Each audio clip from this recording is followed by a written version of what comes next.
नमस्कार, news for nation देख रहे हैं आप और मैं हूं सानिया आपके साथ। बिहार में विधानसभा चुनाव को लेकर उल्टी गिनती शुरू हो चुकी है। राजनीतिक दल भी अपनी अपनी तैयारियों में जुटे हुए हैं, अपनी रणनीति स्ट्रॉन्ग करने में जुटे हुए हैं, ग्राउंड लेवल पर नजर आ रहे हैं और चुनाव आयोग भी अपनी पूरी तैयारियां कर चुकी है। लेकिन इसी बीच आपको बता दें कि voter list, final voter list जो है वो जारी कर दिया गया है आज। एसआईआर के मुद्दे को लेकर जो है बिहार में हमेशा से विवाद छिड़ा हुआ था। राहुल गांधी भी एसआईआर को लेकर जो है हमेशा अगेंस्ट में नजर आए। उन्होंने ये तक कहा कि चुनाव आयोग और बीजेपी दोनों मिलकर जो है वोटों की चोरी कर रही है। इसको लेकर उन्होंने कई बार प्रमाण देने की भी कोशिश की, प्रूफ देने की कोशिश की। उन लोगों को बुलाया जो कि जीवित थे लेकिन उनको मृत घोषित करके उनका नाम काटा गया था। उन सभी को प्रूफ के तौर पर दिखाया और उन सभी का वीडियो भी बनाया और यहाँ तक कि कई बार उस चीजों को लेकर उन्होंने प्रूफ देने की कोशिश की। लेकिन इसके बावजूद आज फाइनल वोटर लिस्ट जो है जारी कर दी गई है, जिसमें से 65 लाख लोगों के नाम कटे हैं, तो वहीं 14 लाख से ज्यादा लोगों के नाम जुड़े भी हैं। हम आपको उसके बारे में जरा विस्तार से बताते हैं। बिहार में आगामी विधानसभा चुनाव की तैयारियां जोरों पे है, जैसा कि हमने आपको बताया। इसी क्रम में मंगलवार को यानी कि आज चुनाव आयोग ने एसआईआर प्रक्रिया के बाद अंतिम मतदाता सूची जारी कर दी है।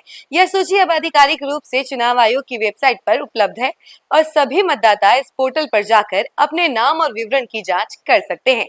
चुनाव आयोग के मुताबिक इस फाइनल वोटर लिस्ट में करीब 65 लाख नाम हटाए गए हैं, वहीं 14 लाख नए मतदाताओं को जोड़ा गया है। यह काम पूरी पारदर्शिता और नियमों के तहत किया गया है। आइए विस्तार से समझते हैं कि यह प्रक्रिया कैसे पूरी हुई, किन लोगों का नाम सूची से हटा है और किन्हें जोड़ा गया है और अब आगे क्या करना है। तो ये सारी चीजें जो है अभी हम आपको बताने वाले हैं। तो देखिए, इस बार एसआईआर प्रक्रिया के अंतर्गत 1 अगस्त से 1 सितंबर 2025 तक लोगों से दावा और आपत्ति के आवेदन लिए गए थे। इस दौरान जिन लोगों को अपनी जानकारी में बदलाव करवाना था या फिर नाम जुड़वाना था या हटवाना था, उन्हें करीब 60 दिनों का समय दिया गया था। तो ये सारी प्रक्रिया हुई 1 अगस्त से लेकर 1 सितंबर के बीच। और इस बार कहा जा रहा है कि बिहार के ड्राफ्ट वोटर लिस्ट में कुल 7.24 करोड़ मतदाता दर्ज थे। जब अंतिम लिस्ट प्रकाशित की गई तो उसमें कई अहम बदलाव देखने को मिले। 65 लाख नाम जो है हटाए गए, जिनमें से मृत मतदाता, डुप्लीकेट प्रविष्टियां और राज्य से बाहर स्थानांतरित लोग शामिल थे। 14 लाख नए वोटर जोड़े गए, जो मुख्यतः 18 वर्ष की आयु पूर्ण करने वाले युवा हैं या जिन्होंने पहली बार नामांकन कराया है।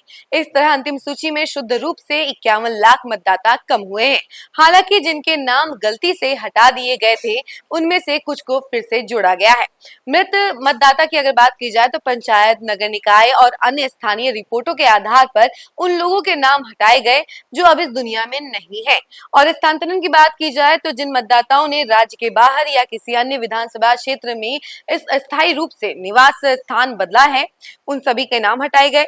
और तीसरा जो पॉइंट था वो था डुप्लीकेट एंट्री का। एक ही व्यक्ति के 2 बार नाम दर्ज होने पर एक प्रविष्टि को हटाया गया है। वहीं चौथा पॉइंट की अगर बात की जाए तो वो है गलत जानकारी। कुछ मामलों में फर्जी नाम या गलत दस्तावेजों के आधार पर दर्ज नामों को हटाया गया है।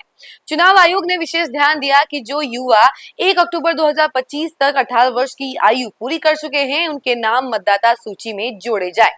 इसके लिए आयोग ने व्यापक अभियान चलाया था। स्कूलों और कॉलेजों में जागरूकता कार्यक्रम, बीएलओ यानी कि बूथ लेवल ऑफिसर द्वारा घर घर सर्वेक्षण और तीसरा पॉइंट जो था वो था ऑनलाइन आवेदन के लिए पोर्टल पर सुविधा। इसका परिणाम है 14 लाख नए नियमों को जोड़ा गया, जिसके युवा मतदाताओं की भागीदारी बढ़ेगी। अब कोई भी व्यक्ति अपने नाम की पुष्टि या जांच के लिए चुनाव आयोग के आधिकारिक पोर्टल पर जा सकता है, जो कि है https:/voters.eci.gov.in। यहाँ आप निम्न जानकारियां जो हैं वो जो हम बताने वाले हैं वो सभी आप डालकर चेक कर सकते हैं, जैसे कि अपना नाम, पिता का नाम, पति का नाम या फिर जन्म तिथि और एपिक नंबर। ये सारी चीजें जो हैं, ये सारी इंफॉर्मेशन जो है आप डालकर अपने बारे में डिटेल्स पता कर सकते हैं कि चुनाव आयोग के द्वारा आपके जो इंफॉर्मेशन डाले गए हैं वो सही है या नहीं है।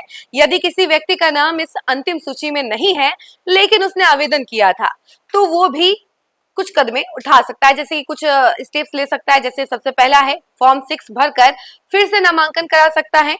नई प्रविष्टि के लिए दूसरा है फॉर्म 8 के माध्यम से विवरणों में सुधार करा सकता है। और तीसरा, नजदीकी बीएलओ या फिर ईआरओ कार्यालय से संपर्क कर सकता है।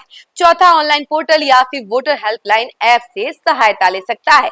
तो चुनाव आयोग ने इस बार डिजिटल माध्यम को और अधिक सरल और प्रभावी बनाया है।